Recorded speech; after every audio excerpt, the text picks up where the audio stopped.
哦，机器插秧了，机器插秧。田里怎么没有看到狗呢？是跟着主人过来。机器插秧哦，这个田头田尾啊，刚刚插没多久，大概10分钟就快田咯，1分地的话，整块都快插好了。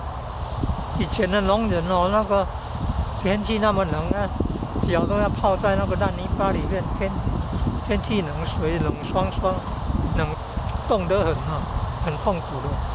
心脏不好的人哦，就更受不了那种寒冷。然后弯着腰低着头呢，有一次可能5、6个一整排的，前面一竹竿，然后有分间隔，加一根小竹，一段小竹竿。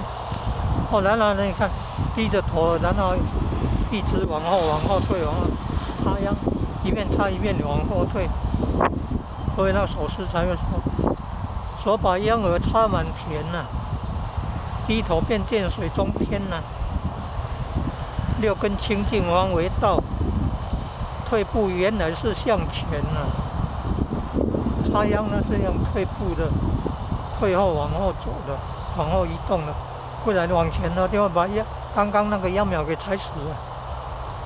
哦，要插秧之前要先松土啊，有的松土之前土太硬了，松土没效力，所以要先灌溉松土，然后再用灌溉把那土抹平，然后有的还要用无人机喷洒那个防福寿螺的农药，或者用人力来撒那个农药。哦，好像要做2、3次呢，很辛苦。要有水来呢，乌山头水库那边的水还是白油水库那边的水？这边嘉南平原的有用乌山头水库的水。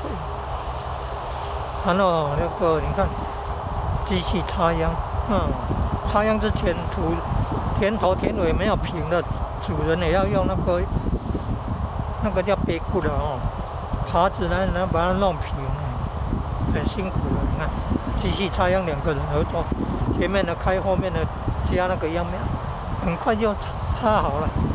以前的弯腰呢插很久，很辛苦，很酸痛的腰酸背痛。